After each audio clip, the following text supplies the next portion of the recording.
Jobbed out.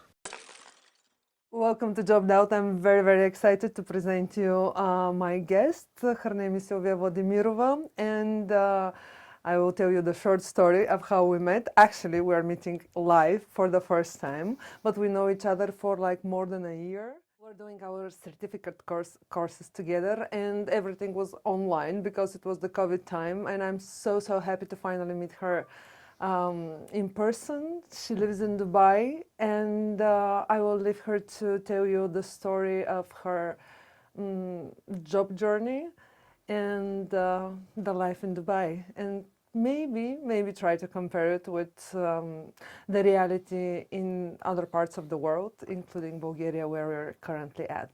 Hi, Silvia. So nice to meet you. Hi, Desi. I'm super excited to be here with you. So thank you very much for the invite. Thank you very much for being here. The first question usually in my podcast is starts with the story, as everything. What is the story of your work journey, of your education, of your dreams becoming true or not? That's a very interesting question. My work journey, actually, it was a coincidence, you know. When I was applying for a university, I didn't know what I wanted to do, so it was just by accident.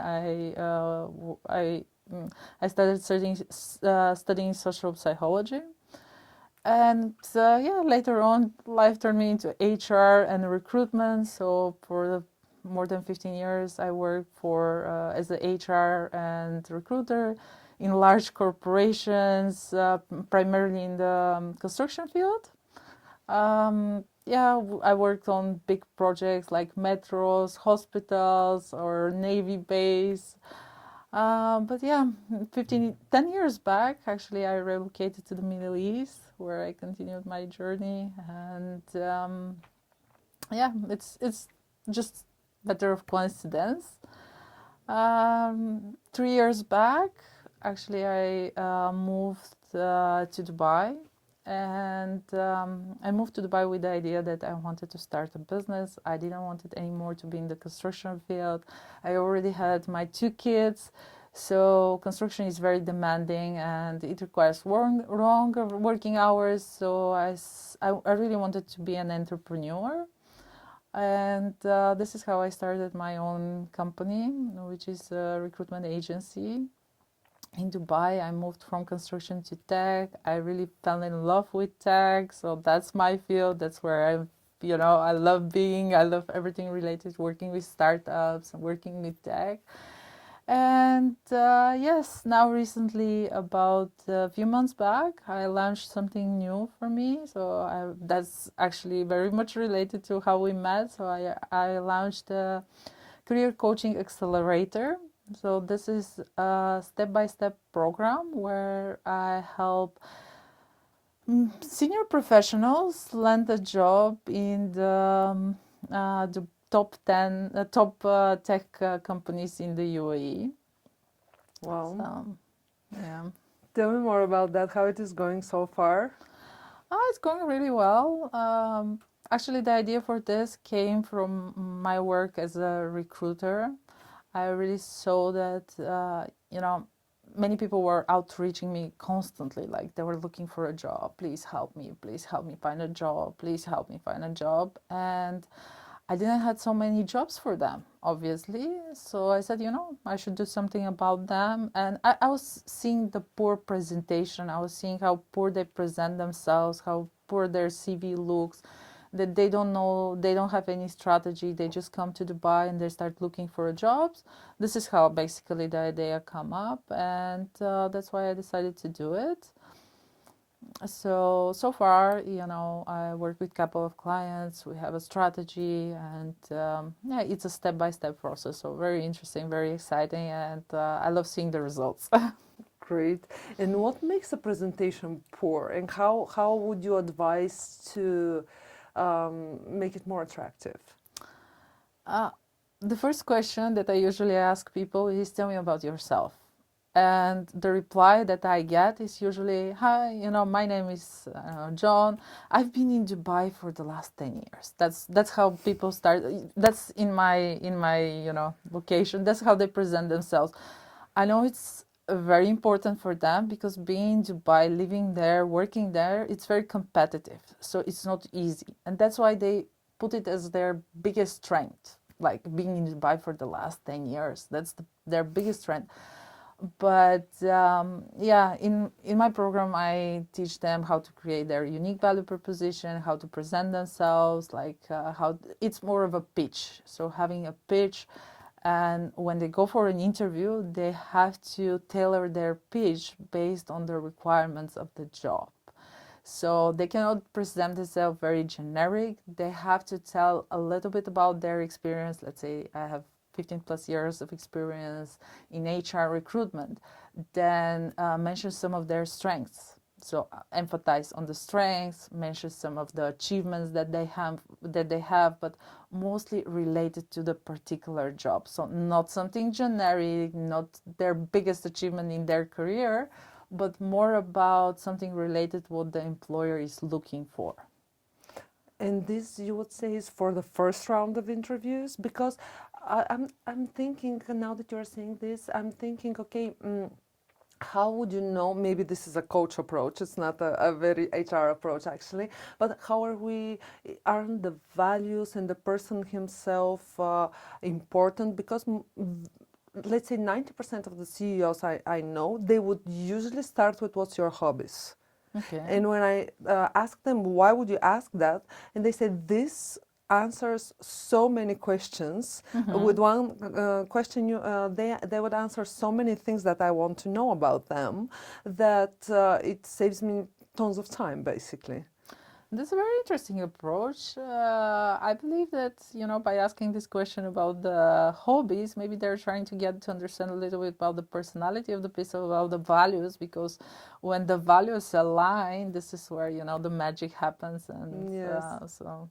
Exactly. So probably this is for the second round of interviews. Yes, so the maybe first more approach is, like more at the end of the interview, not at the beginning. yes, yeah. Oh. And what would you say are, because I never been to Dubai, but I love the idea about the multicultural, vibrant environment there. And what would you say are the values your clients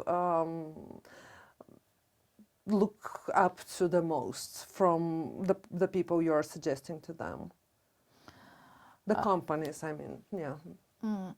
Uh, One of the things that I love about like Middle East in general is that it's really multicultural. So I have the chance to work with people coming from Australia, New Zealand, like Asia, everywhere, US, UK. So it's really multinational. And that's the beauty of it, actually, because otherwise I won't be able, to meet so many people from different culture, different different views, different values, and learn from them. So really very exciting about this.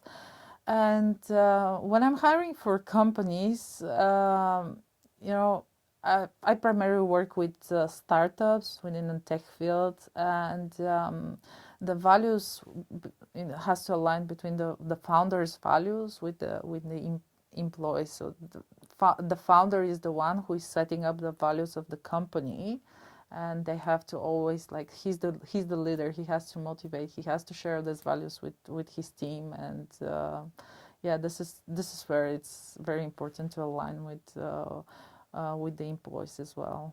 Your clients are basically both the companies and the people searching for a job, Yes, right? for my recruitment agency, what we do, we hire for startups primarily. So they just give us the requirement. We go source, screen, and present them shortlist candidates for them to interview and to hire. But then on the other side, for the career coaching, I work with candidates itself, and I teach them a strategy how to land a job in Dubai. Because it's very competitive. If you look at job ads, you see that on average for one job there's like 1,000 applicants. Wow. So it's really very, very competitive, and there's a lot of people like coming on a visit visa in the company and start looking for a job. So that's kind of a people that I'm also working with. And they really struggle. They struggle because they have very limited time. Usually they come on a 3 months visit visa, so they have about 3 months to secure an employment. And yes, without a clear strategy and with mass applying, the things is very difficult to happen actually. Yeah. Wow. And how long is the probation period in Dubai? Usually it's around 6 months. So standard is Standard. 6 months. Okay. And what are the most challenging things for the people searching for a job that you meet as a coach? I think for most of the clients that I'm currently working in, the most challenging is networking. So they don't know how to network. They consider that networking is like sending messages to recruiter and telling them like, "Hey, I'm new to the country. I'm looking for a job. I've done this," and sending their resume. So they think this is networking, but actually that's not networking at all. And what is networking? For me, networking is providing value. Providing value to other people and providing value to companies, sharing your expertise. That's for me, building relationships. That's for me is networking. So basically, I help them to establish their own network in the country. Wow, that's a huge service in networking and finding a job. It's connected. Yeah. It's connected because basically if they have to go onto the easy apply on LinkedIn, their chances are very limited to get noticed. So that's why I teach them how to network, to access the hidden job markets, to access most of the job openings that are not publicly like published, or let's say, and to get a referral. Interesting. And speaking of LinkedIn, I think you're a huge pro actually. But how would you say LinkedIn helps? And what are the AI tools we are to use in the future? For me, LinkedIn is huge, so everyone needs to have a LinkedIn profile. But people should not consider their LinkedIn as their resume. So most of the cases, they just copy paste their resume and put it onto their LinkedIn. But LinkedIn is their personal brand, so they have to separate those two. And resumes are strictly professional, and then having LinkedIn, having your personality shown up through your profile. That's where it is. And the biggest thing is like posting and commenting on other people, sharing knowledge. This is where you can showcase other things that you cannot showcase through your resume. So that's the big difference. You can build connections, you can network. So everything is on LinkedIn. And in terms of AI, LinkedIn implemented AI quite a while ago, maybe like 6 months, not more than 6 months, definitely a while ago. But I think they still have a lot to develop. So into the future, I know that they're gonna help put AI also to help in the job search. But I don't know. I really don't think that it's going to be very, very effectful. At the moment, what LinkedIn AI is doing is like it helps you to write content, but I think it's very much seen that it's AI generated content. Also, it provides you keywords that you can add on your profile, but sometimes I've noticed that it makes mistakes. It's not very relevant, so they're trying to improve it a lot onto this to keep relevant and also to suggest you openings for you to apply. That's what they do and try to help the job seekers with suggesting openings to apply for the job seekers. Yeah, but they are also now currently building with the shared articles that everyone is commenting to get a badge, and I think it's a big thing now at the moment. So yes, they want to have it as a knowledge base where like getting getting the experts' knowledge, feeding their AI with this information so that the job seekers have, like, they're looking for some kind of Yeah. answer, they can ask it. But yeah, everyone is allowed to add their value, add their opinion there. So I don't know what's going to be the outcome. And how does AI enters the HR the HR business, let's say, despite of LinkedIn? I'm a huge fan of AI and You are? automation, yes. So I use a lot of AI tools, but this is primarily because I'm an entrepreneur, so I don't have huge resources. I don't have a VC behind me or angel investors who pours money into my business. I don't have it. So I have to keep myself very, Up to optimal. I date. don't have, a lot of employees, so we have to be as much productive as possible. And this is where AI and automation helps us. I think I've tested a lot of tools on the market, which are AI based. And yeah, I'm using it. I'm really using it, and it has a big. It definitely it has a step in, and now even like the first screening interviews go through AI. Yeah, the first screening questions for the candidates. Ah, okay. Yes, they have to record themselves replying to the questions before they even actually meet a person.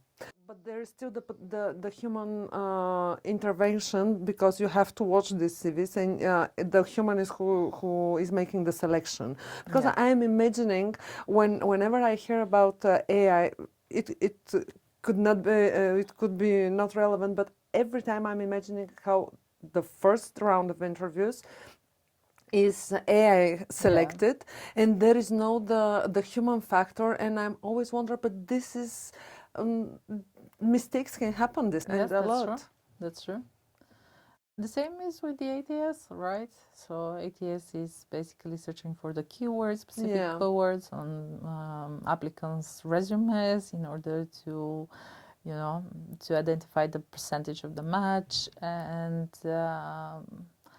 yeah, but sometimes, the most But qualified this could candidates be, are not there. So yes. yes, everything again goes back to networking. I don't think that AI is going to replace the recruiters, or Yeah. there will be always the need for recruiters, sourcers. So still AI. I know that AI is going to be developed. So at the moment, this is something that I heard on one of the event very recently. At the moment, AI is like a 6 years old child.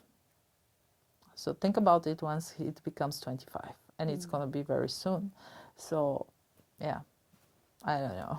We'll Yeah, see. we'll see. Yeah.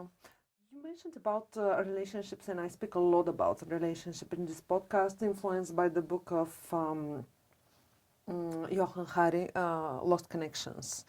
And I'm wondering, how do you maintain relationship both personally and professionally in megapolis tech developed as Dubai? It's very difficult, actually. Um, mm, Dubai is a huge city, so it's very difficult to keep a relationship with your friend because it's related to with a lot of travel. So if you have to travel to another part of the city to meet someone or to have a coffee or something, it requires 40 minutes drive one way sometimes, and especially when they're with the traffic, is very difficult. And I always like to compare it with Qatar, because I used to live 7 years in Qatar before moving to Dubai, and Qatar was very small and it was much easier. So very close society, so very good relationships. One of our best friendships like were born there. And when I compare it now in Dubai, it's totally different. So we are very, very isolated. So it's just like my family, me, my husband, and our kids, and we have friends, but we don't meet with them so regularly, and it requires a lot of planning. So if we don't plan it, nothing is happening, and we plan in advance, like 1 or 2 weeks in advance to meet with people, and yeah. How do you feel about that? As a Bulgarian, we're very close here, you know. I'm kind of used to it at the are? moment. Yes, yes, kind of used to it. It's a matter of planning. So once you plan everything right, it happens. But yeah, definitely it's not like in Bulgaria. Yeah. And does COVID was COVID a catalyst for that to become even worse or not? To become even more isolated, I mean. Um, we moved in Dubai during COVID time exactly, so I don't know how was it before I that, see. but I don't think that there's much changes in this regards. I think it was the same. And just it's a huge monopolies and everyone's very busy. People are working a lot, longer hours. It's very competitive, and yeah, there is just people don't have time for Exactly. yeah. Exactly. Don't have time to maintain the relationships of their lives. This is really challenging times, especially in cities like Dubai. Jobbed out. This lack of time and this burned out culture, how are your clients and dealing with that? Um, yeah, lack of time and burnout are very, very, yes, everyone's been there, and but um, most of the clients that I'm currently working, they're looking for a change, but the reason for a change is like usually is different. It's not so much burnout. It's more of they look for a better company, better position, better compensation. That's the reason why they're looking for new opportunities. Not so much burnout, but yeah, we work a lot. It's very demanding, and yeah, people. It's not it's not relaxed. You cannot have like 2 hours lunch break every Yeah. day. Like go have a coffee. It's not like this. So it's really very demanding working environment. Very competitive. So yeah. And what would you advise? What are you advising usually your clients that are close to burnout or already in the midst of it? I I read it somewhere, this one, and I very much believe it's like this because I had a couple of times where I was very close to burnout, but mine was different. Mine was more of an entrepreneurship burnout. And you have some tasks that you're not completing. Like you know that you have to do something, but you're not doing it, and this creates a traction inside you. This kind of creates tension, and you're not happy, and that's why you feel burnout.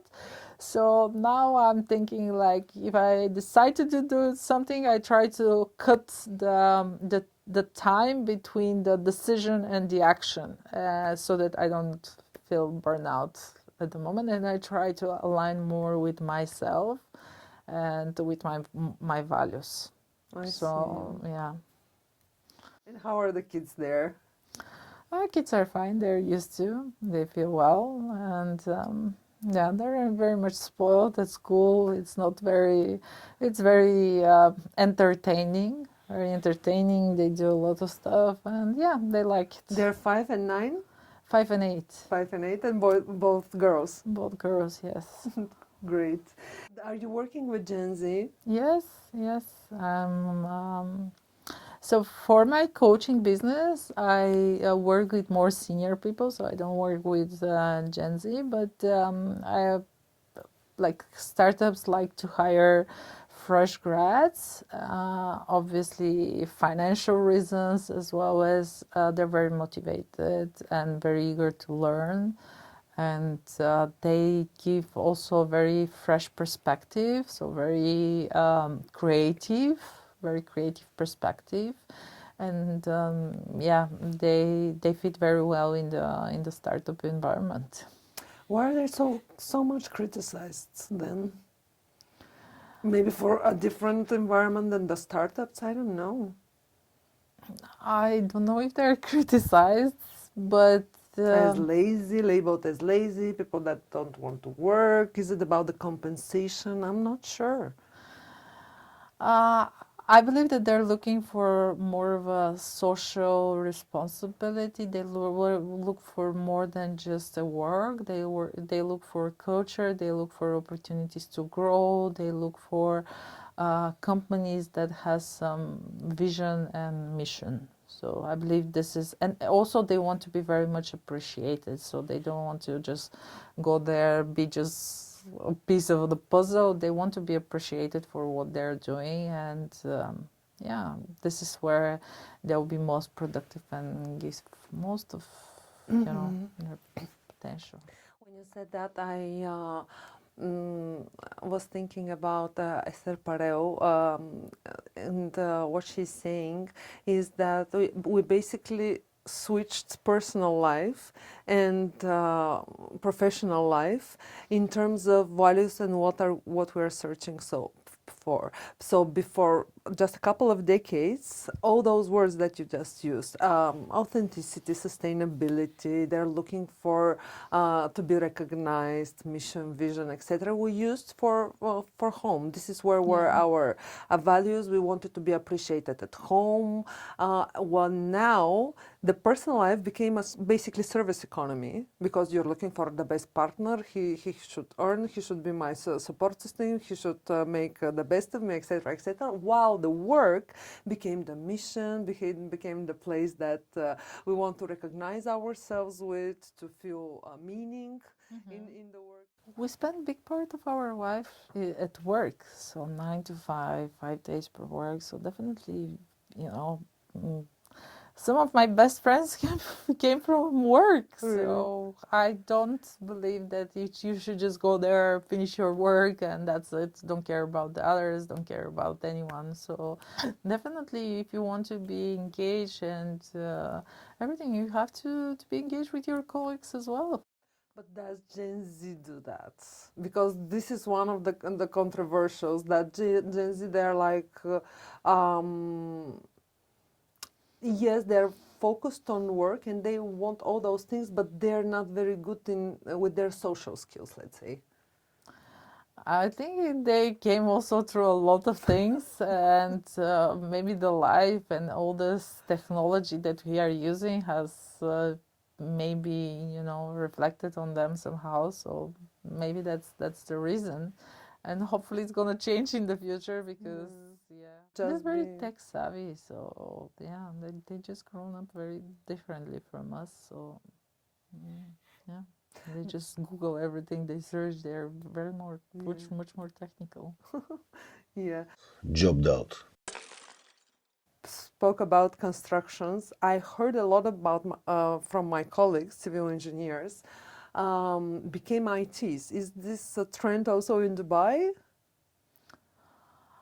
I don't work at the moment with so much, construction professionals, but I know that some of my friends who used to be also in the construction, they're trying to switch and move into IT as well. So most probably yes, and it's possible, especially for the ones that are like drawing the projects that are the one moving into IT, but I'm not so sure about this. Wow. Yeah. There were a lot here. I didn't know about that. Even architects are going to, people that their dream was to become architects, they're going into ITs. And the curious thing for me was when I asked, okay, what kind of software, new softwares they're developing for the construction business, and they were like, oh, no, they're not searching for that at all, because I think it would be a good thing to have more softwares because of this. I think there are now you can all this architectural work and everything can be done with the software. Yeah, it has always been, even in my students' years, but it is not developing as much as the other spheres, I feel like. Yes, I'm not sure. construction is a little bit like the change there is happening more slowly rather than other fields where It's very responsible work. yeah. Maybe that's one of the reasons. Jobbed out. So, what about the extras in work? How are your clients looking for this? Because the market is very competitive. We have, billboards with all the extras that a company would offer someone for a new job, inclusive of the salary, exact salary. No, in Dubai there's not so much extras. If you think like you go there, you have so the extras. No. Um, Obviously, there is some benefits which are regulated by the law, so they have to provide you like housing allowance, transportation, medical insurance, and flight tickets. Obviously, not all of the companies are providing flight tickets. Basically, it depends on the company, but those are mandatory because we are expats there. But additional extras, rather than this, usually the companies are not so flexible. So I believe here there's way more options, like additional social security, and no, in Dubai it doesn't like they provide the basic which is regulated by the law, and maybe some companies have something additional, but it's not like here. And I think the reason is that, as I said, like the job market, there's just tons of people on the market looking for a job. It's not so competitive. Rather than here, you know, companies are fighting for good candidates, for quality candidates, and they try to keep them with the extras that they're providing. But I don't know if the let's say the candidates itself are staying just because of the extras. I believe they like the extras. This is something maybe they appreciate, but I don't think that they're staying within the company just because of the extras that they're getting, like the bonus. Maybe the bonus, yes, but table tennis or extra coffee machine, that's not gonna make someone to stay within the company. Yeah, it's probably the health insurance, the second health, how do you call it, the additional health insurance and things like that for people with families has made Yeah. huge difference, and they're stuck with that. But and here is the question of all questions that I see in the HR forums being discussed so much. What about the home office in Dubai? In Dubai, there's no home office. How come? No, yeah, primary companies are not so flexible. How they're in, let's say, in Bulgaria, people work, from the office. Some of the companies might have a hybrid environment, but yes, you have to be there. You have to be in the office. It's not like fully remote. No, it doesn't exist. And how if you ask for that, I don't know if you have asked the leader you're communicating with, the position they're searching a person for, how would they support that? What would they say about being in the office as non-negotiable? Um, Always there's an exception. I cannot say that 100% of the companies are like in the office, but I would say that majority are in the office and they're not so flexible. They're not so flexible. Yeah, they might allow 1 or 2 days to work from home, let's say 1 day per week or something like this, but not more than this. They will not allow someone, if everyone is like, they don't make exceptions. So it's the rule for everyone. Either it's the rule for everyone or Yeah. it's just not possible one person to work from office. And what they do is usually, let's say tech companies, they have their development centers outside of the country. So people who are within the country, they work from the office, but then they have another, let's say, office, let's say their R&D center, which is in countries like India, Pakistan, Egypt, Lebanon, so surrounding countries, and they have another office there.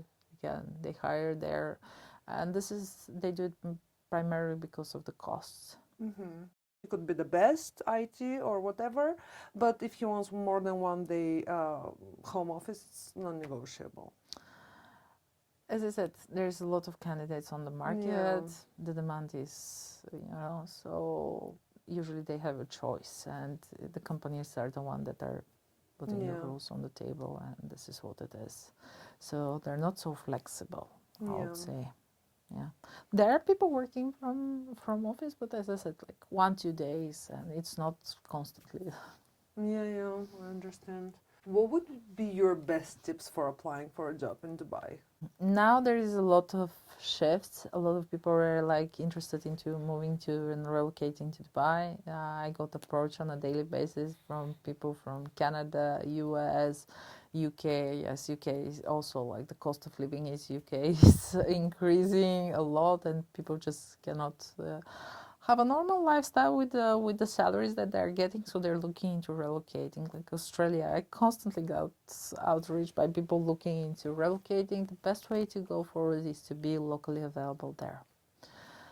Companies are not so like, yes, they relocate people from outside, but primarily they look for people available within the country. And as I said before, like a lot of people are coming on a visit visa looking for jobs. This is where like the first choice is always people locally available within the country. And if obviously they cannot find, this is where they start looking at trying to relocate something, because one relocation is related to a lot more risk for the company. And usually what happens is like you negotiate with someone, like he comes first, second, third interview, like technical test, it doesn't matter what's the process. And then at the end of the day, let's say his wife says, no, we are not going anywhere, we're staying here because of the kids. And yes, the company has to start from the beginning. So Not a good deal. not a good deal. Also, once he relocates, it doesn't know how he's gonna, adjust.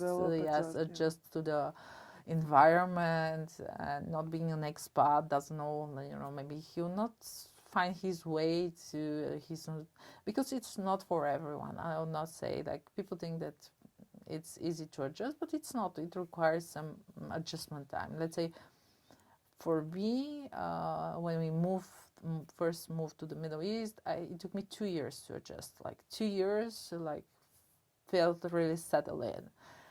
The second time when we relocated to Dubai, I was thinking, oh, this is easy. Like, we are moving just from one Middle East country to another. It's not gonna, require any efforts from me. But then again, like 2 years, the first 2 years were stressful.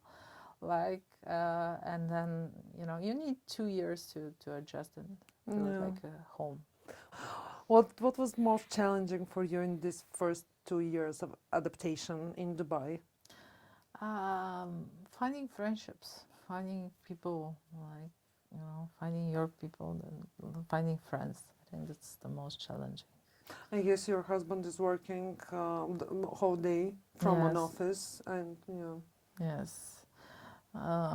So for me, it was very difficult to get used to the traffic, the long drive. I had a couple of friends already living there, but they were living also in the other part of the city. So just to go to meet them for a coffee and go back was like taking me 4 or 5 hours. So yeah, and most of the people, like most women, like everyone works. So finding the network, finding people around you, so your supporting system, that's the most important. And what is your, let's say, best three advices for the expats, newly arrived expats in Dubai, in terms of networking, socializing?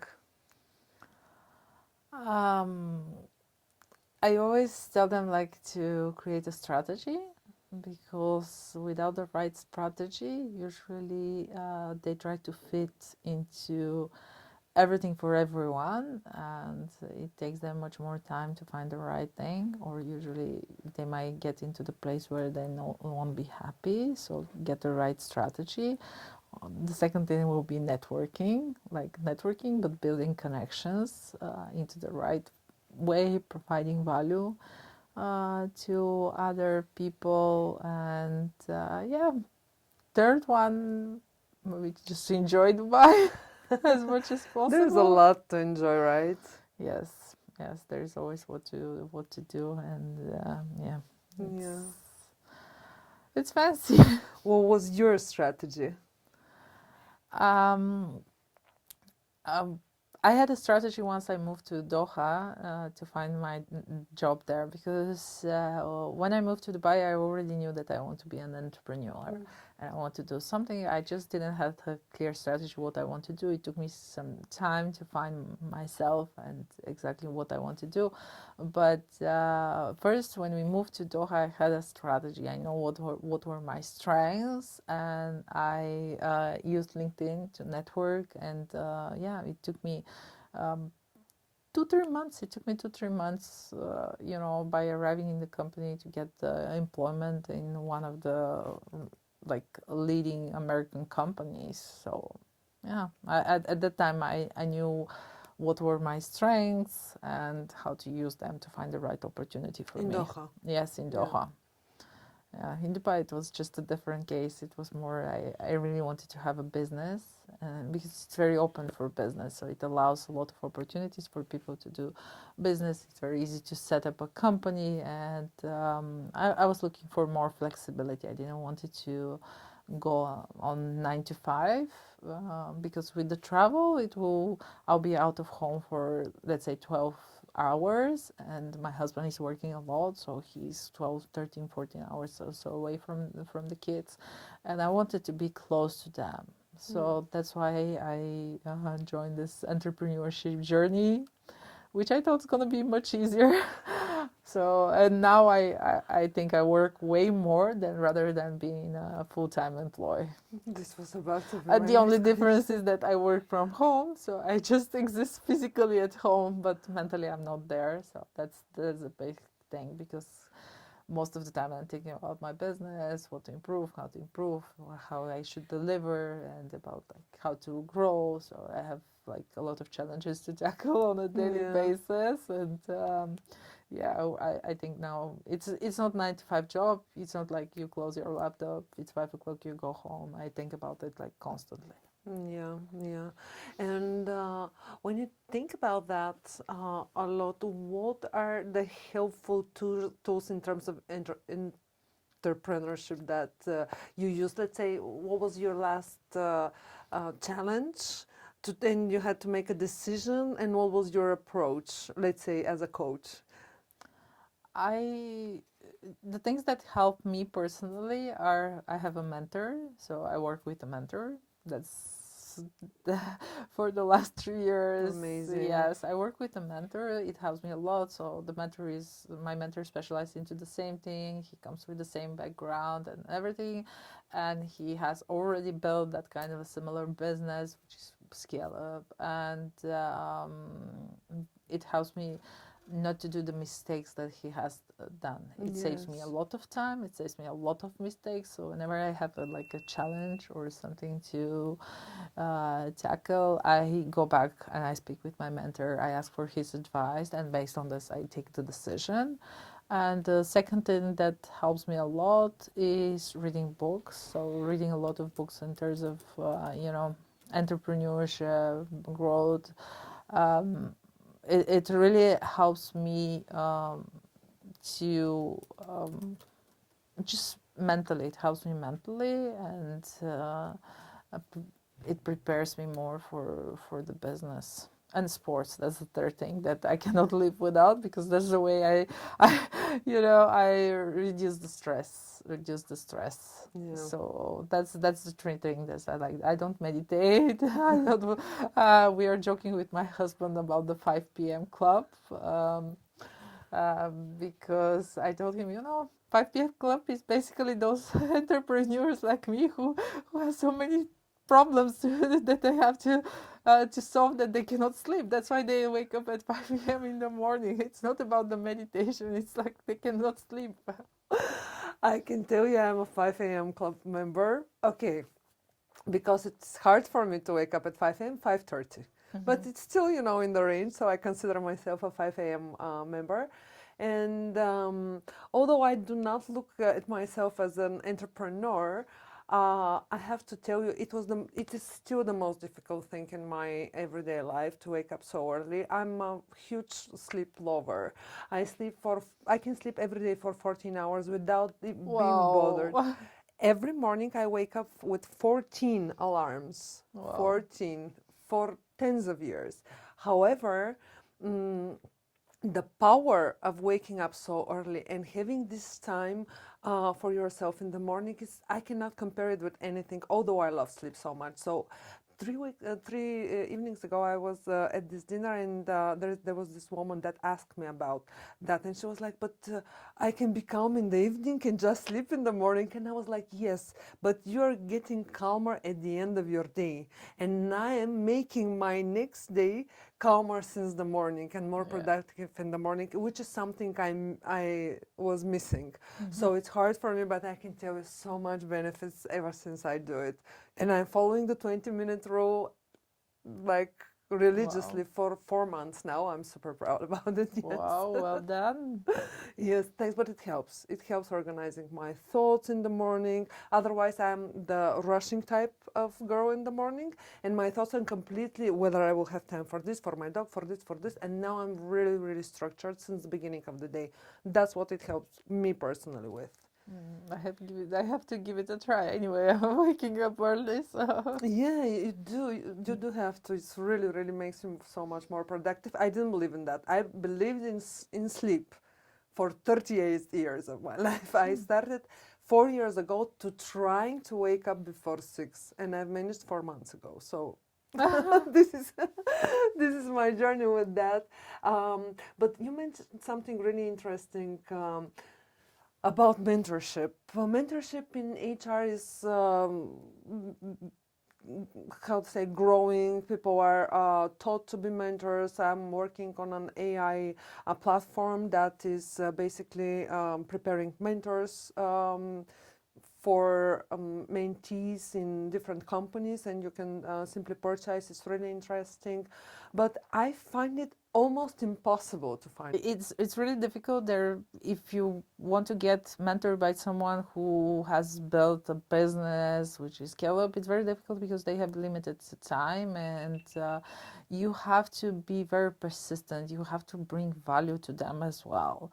And one of the ways, obviously, if I was looking for someone to mentor me now and not having to pay for it, what I'll do is I'll try to follow this person, look for what kind of advices he gives, let's say comment on his social media, because this person is trying to increase his engagement. He's looking for engagement, but by commenting on his post, but meaningful comments, not just like the meaningful comments, bring his attention, and let's say provide him feedback. Let's say he's talking about giving some kind of advices, tips, and maybe I'll go like a step forward. I'll implement, I'll go back, provide him a feedback on what he's teaching, and yeah, thinking of a way how I can give back so that, build a relationship. I see. That's gonna be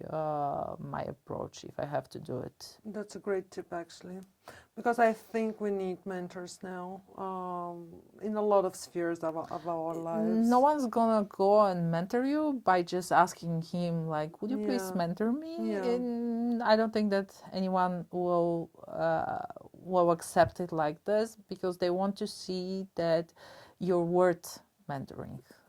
You have the potential. Yeah. You have the potential. You're following the advices that they give you. Yeah. So you're dedicated. Yes, you're dedicated. You're gonna do the hard work. So this is the things that they want to see before they decide to spend some time with you. Yeah. You said that the second thing is reading books. So share us about your inspirations, like biggest inspirations. I love reading business books. So this helps me a lot, to structure my business and to organize it. So I try to read books like, let's say, Good to Great in terms of leadership, how to manage my team, how to bring them up, to motivate them. One very interesting book, which was actually recommended to me by my mentor, it's called Traction, where it's more about, identifying your values, your mission, then creating 1 year plan, 5 years plan, 10 years plan of your company, taking more of a big company, and then moving forward, how to hire the right people, how to identify the right people to hire them for your company, how to organize the structure itself. So that kind of books are the one that I'm really interested in. Also, I like reading books which are related more to my career coaching and yeah, just trying to.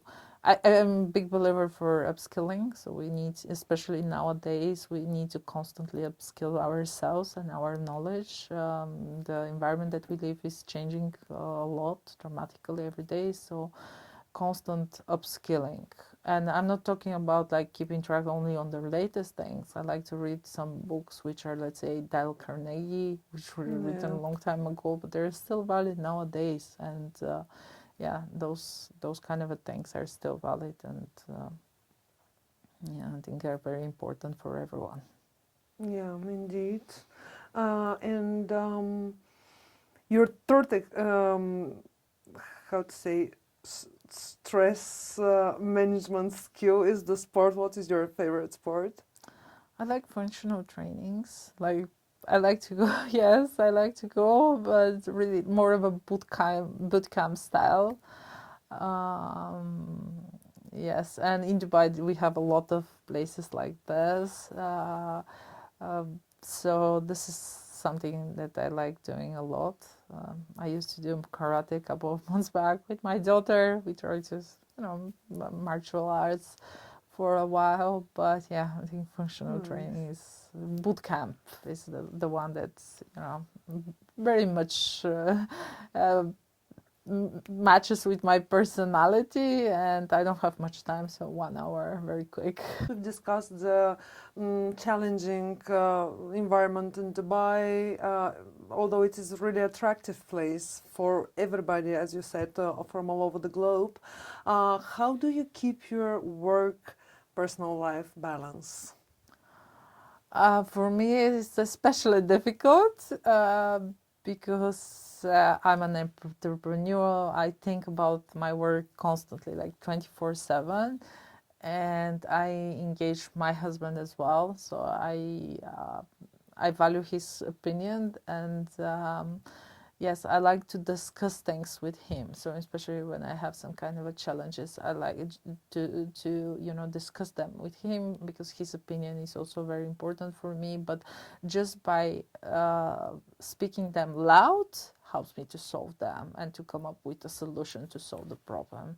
And it's really difficult. My daughter is not very happy about this.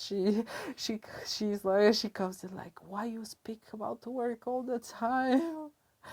So hopefully, I that was one of the goals for this year, actually, for my personal goal for myself, to try to enjoy more and to relax more and not to think so much about work. Yeah, it excites you. I can see Yes, the it work. excites me. I Yeah. love what I do. I love helping people, get the job. And yeah, I love what I do. So I don't consider it as a work. It doesn't, tiring me, but yeah, I enjoy it. But yeah, sometimes it's too much. So I have to put So some much kind time of a consumed. limits as Yeah. well. Yeah. How do you keep your limits in terms of because when you're in the start of a business and you have clients, they would call you anytime, right? Or it is not like that in Dubai. They're the man. I'm not. Depends. Yes, you have But to be there are active. people. Yes, they have to be active a lot of time. But yes, before I didn't put so much limits, so I was working over the weekends as well. Now, at least the weekends I try to like not work, and at least not do much, very little things, and yeah, not having calls over the weekend is something that I'm trying to do. But Wow. yeah, during the week I finish around 7, 8 in the evening, so really late. In terms of strategy, did you put a strategy, okay, 1 more year I will be like that and then I will reduce? Do you have a strategy in terms of this balance? Or you're so passionate still that you don't want to think about that? No, I want to put some kind of like personal time for myself. But yeah, hoping like once everything is more structured and more organized, I'll be able to do so. So yeah, let's see. Let's see, fingers crossed. Let's see forever. When is the exit? I'm not planning an exit. I'm not planning an exit. I love what I do. I'm very passionate about career coaching at the moment. I really enjoy doing it, working with my clients. I have a great clients who are really great professionals. So they just need a little bit of motivation, a little bit of accountability, and the right strategy to be set. And they can achieve great things. So I really enjoy working with them. And yeah, I just hope to have more clients like them to bring the business to because there's another thing that's very important. Like people don't want to admit that they need help when it's related to career coaching. They think that they can manage by themselves. They don't want to admit that they need help, and they don't want to admit it in front of themselves. And usually what is happening is like they try to find a job, they start applying, then they go through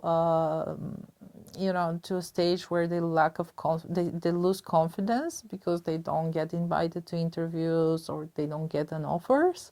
So their confidence level is going really down, and the family is putting a lot of pressure on them as well. Not that the family wants to put a pressure, but they're like constantly asking them questions like, how is your research going? Did you manage to find something? When you're going to go to Yeah. interview? And they try to be supportive, but yes, that's additional pressure for the job seeker. And working with someone like me who is out of their family, who is not a relative or anything, is really helpful for them, for their mindset, for their confidence. And yeah. When should people reach a career coach? I didn't come up with this. That's something that my mentor likes to say. Like, you want to buy a property and you go to a real estate agent. So it's the same for the jobs. You want to look for a new job, you go to career coach. So this is his motto. This is what he's trying to build, and I'm happy that I'm part of this, and I'm working with him particularly and with his beliefs. I understand, yeah. Yeah. This is so good that you're so in line with him. Yeah. Yeah. And do you have a coach? Yes, I do. Great. From Dubai or online somewhere? No, a coach, you mean what kind of coach? For myself? For yourself, for any kind. Life coach? Yes. No, I don't have. I used to work with a life coach before, maybe a year or maybe 2 years back. I worked with a life coach for more than 6 months, I would say. And it was very helpful. It was very helpful for me, and yeah, it changed my perspective. Yeah, so recently I did a couple of NLP sessions as well. So yeah, Very it's nice. very interesting. And what is the biggest challenge in coaching? Do you think? I told you before we started this conversation that according to ICF, the International Coaching Federation, like more than close to 90% of the coaches fail. When we need them so much, where is the breaking point? That is the breaking point, because as you say, and as your mentor What is the says, reason why they failed? They failed as a business, or they they failed failed as a coach? as a developer, developing their coaching, Developing business. their business. Yes, business. Yes, and that's why I work with my mentor. Yeah. He's a business coach for coaches, so he helps me to structure this as a business. Because what usually coaches do, they do one session. You know, they get paid by sessions, and there's no clear structure. They don't know how to get clients. They don't know how to get clients. They also don't have like a structured program or anything like this. They rely on just individual sessions, and yeah, it's very. They don't know how to get clients. That's Yeah. the biggest challenge. Yes, admitting that you need help, I think it's the most difficult for the people. Although, you know, I'm very practical. I'm a career coach, so I think I teach them very practical stuff. Uh, but yeah, admitting that they can get help and this help is gonna help them to solve the problem. They think that they can do it by themselves. So I think that's the biggest challenge into perception. Yes, I'm sure they already know, you know, the difference between coaches and I find many psycho. people confused by the fact that we are going to delve into their pasts and traumas a lot. And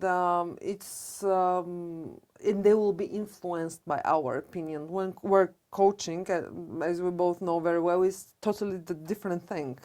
I often find myself explaining, you know, I love Tony Robbins, Yeah. his book, but this is not the case. You're not sitting somewhere and I'm telling you, this is the newest research, this should do this and do this. And on the contrary, I only ask questions and you're the only one who speaks. And many people still find that strange.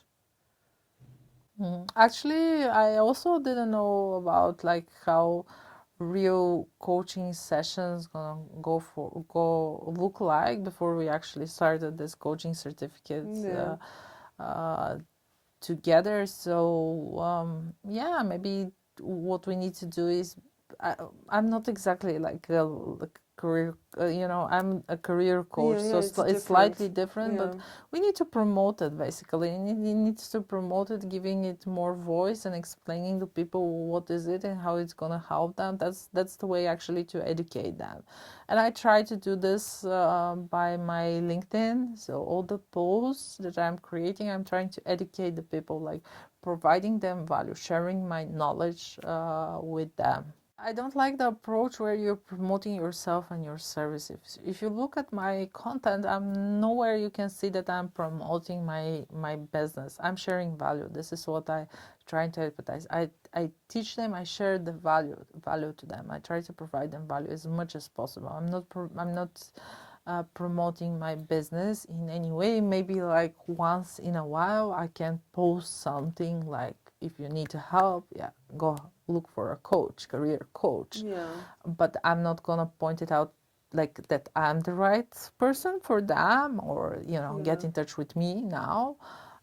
It's gonna be more like look for help from Yeah. one of many. You know, choose one and which one you believe most, and go ahead. And vibe Look the for, most. yes. So for me, that's the right way to do it. The rest, Yeah. rather than me promoting my services, it's not gonna. Um, I build credibility. Yeah. I build relationship with them by providing them knowledge. They see, you know, what they can get out of working with me, Yeah. rather than if I tell them like, yeah, sign up, come here.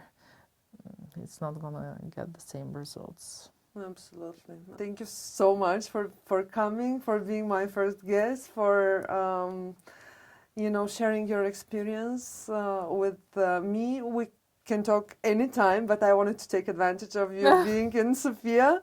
So anytime we can connect online. If you have any questions that you think might be helpful, Silvia Vladimirova, as she mentioned a couple of times, is in LinkedIn. And where else?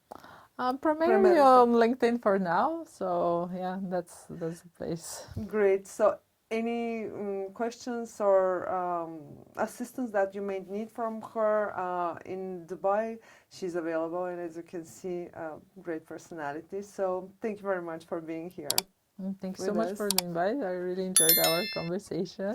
Me Yeah. too. Jobbed out.